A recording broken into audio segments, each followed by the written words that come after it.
Hi loves, what's up? Do you like what you see on the screen? Today I'm going to guide you through how to make Okpa, Bambara nut. Some people call it Bambara groundnut. It's a popular delicacy in the eastern part of Nigeria in Africa.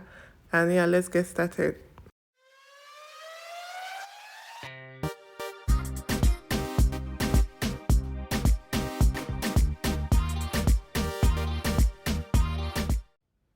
So the very first thing to do is to put water on fire.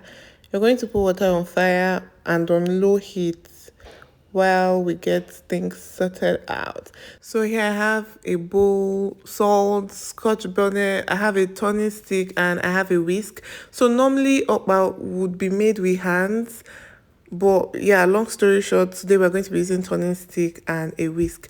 So I measured out the cups of Bambara nut flour needed, and I leveled it as you can see on the screen. So in this dry bowl, I put in the palm oil, and afterwards I put in the flour, and then I mixed this with the turning stick. I just mixed it and mixed it. So after this, I used a whisk.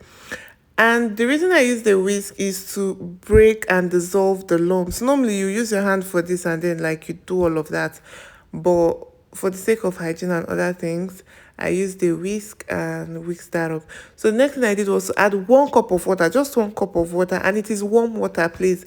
Warm water that, like, actual warm water, not hot water that maybe your hand can touch. No, warm water. So after that 1 cup, I mixed it up before I put in the other cups of water. The details is going to be in the description box, and it's also going to be at the end of this video so you can take a screenshot. Using scotch bonnet and Cameroon pepper really helps with the taste of the okpa. But the reason I used chopped ones is because I didn't have light and I couldn't blend that. So, by the way, I tried scooping this into a nylon, and this thing was just about to disgrace me. I had to use a cup. And even after that, it was still a struggle. So normally you can wrap this in plantain leaves, but that is very hard to come by. So I had to make use of nylon. So I'd like to know that once you've tied one, you have to put it into the pot of hot water immediately. Like after you've tied, you put it into the hot water. Don't just keep it sitting there. So every detail you need is going to be in the description box. I will answer any questions you have in the comments. I hope this is easy, and yeah, I'll see you guys in my next video. So this is the screenshot you're supposed to take. I'll see you in my next video. Thanks for watching. Bye.